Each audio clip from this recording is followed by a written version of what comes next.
Sizlar odamlarga ovqat qilasizlar, molga emas. Necha yillik kotleta bu? Qanaqa pishirgansizlar? Kafe ochishdan oldin borib hamma yoqni yig'ishtirishni o'rganib olinglar. Hamma yoqda muhokama bo'layotgan Wendysga keldim. Esingizda bo'lsa, bitta qizga pishmagan tovuq berishdi. Juda ko'p gap so'z bo'ldi. Haqiqatan shunaqami yo'qmi deb yeb ko'rgan ekandim. Lekin meni e'tiborimni tortgan narsa hamma yoq ibrisib yotibdi, musor bo'yotibdi. Yig'ishtirishmagan ham ko'chada o'tiraman desam, stolni kiriga qarab bo'lmayapti. Xullas, sizlarga bunaqa tozaligiga men ikkinchi qayt kelmagan bo'lardim. Ovqatlarni men emas, komandamdagilar zakaz qilishdi. Xullas, 3 xil burgerligi bor ekan. Burgerdan boshlaymiz. Bunisi Wendys burger ekan. Ichida nima borligini bilmayman. Hozir yeb ko'ramiz. Non. Ko'rasizlar, quruq. Kotletasi slishkom quruq, и kotletadan qanaqadir g'alati hid kelyapti. Men bilmayman nima hidligini. Yo'q, однозначно bunaqa burgerni men yemagan bo'lardim. Bu nima ahvol? Buni yeb bo'lmaydi-yu, odamga qilib-ku. Necha yillik kotleta bu? Qanaqa pishirgansizlar?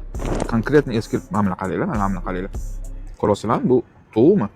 Buni barbekyu ekan, buni sousi ko'proqligini hisobiga kotletaga o'tganda kotleta sal sochniroq.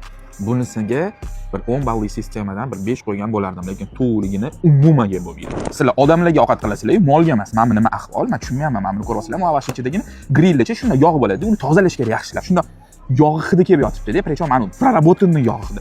Odamga zararligini tushunyapsizlar bu narsani. Mana shu chiqib, мы всё исправим. Nimani исправить qilasan? Odamlarga bunaqa narsa berib bo'lmaydi bu. Короче, ikkinchi qadamimni bosmayman. Bir marta o'zi kelib, men отравление bo'lganman bu yerda. 1,5-2 yil oldin. Bo'ldi, menga mana shunday yetdi. Qolgan narsasini yemayman ham. Xullas, mana o'zingizlar qilinglar, kelasizlarmi, kelmaysizlarmi? Mana aytib, polniy trash.